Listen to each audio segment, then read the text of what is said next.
राष्ट्रवादी काँग्रेसमधल्या उभ्या फुटीनंतर आता अजित पवार आणि शरद पवार यांच्यात स्पर्धा सुरू आहेत। अजित पवारांचा विश्वासू सहकारी आमदार निलेश लंके अजित पवार गटाची साथ सोडणार आहेत। निलेश लंके हे अजित पवार यांचे अत्यंत निकटवर्तीय मानले जातात। शरद पवार गटाचे शहराध्यक्ष प्रशांत जगताप यांनी ही शक्यता वर्तवली आहे। तसं घडलं तर निलेश लंकेंना अहमदनगरमधून लोकसभेची उमेदवारी जाहीर होण्याची शक्यता आहे। अहमदनगरला निलेश लंके प्रतिष्ठान आयोजित महानाट्याच्या वेळी खासदार अमोल कोल्हे यांनी लंके यांना महाविकास आघाडीत येऊन तुतारी घेऊन निवडणूक लढण्याचं निमंत्रण दिलं होतं।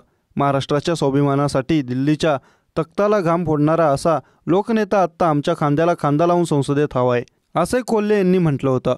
तर लोकनेत्यांनी लवकरात लवकर निर्णय घ्यावा, महाराष्ट्राच्या स्वाभिमानाची तुतारी नगर दक्षिणमध्ये वाजवलीच पाहिजे, असे त्यांनी म्हटलं होतं।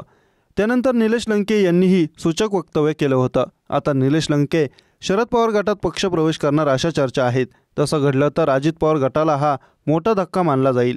निलेश लंके यांचा पक्षप्रवेश शरद पवार यांच्या उपस्थित सोमवारी होण्याची शक्यता वर्तवली जात आहे। आगामी लोकसभा निवडणुकींच्या तारखा कोणत्याही क्षणी जाहीर होऊ शकतात। लोकसभा निवडणुकीत महाराष्ट्रात अहमदनगर मतदारसंघाची चांगली चर्चा आहे। खासदार सुजय विखे पाटील विरुद्ध आमदार निलेश लंके असा सामना रंगण्याची शक्यता आहे, कारण लोकसभेच्या पार्श्वभूमीवर अहमदनगरमध्ये दोन्ही गटाकडून सांस्कृतिक कार्यक्रमांचं आयोजन करण्यात येत आहे।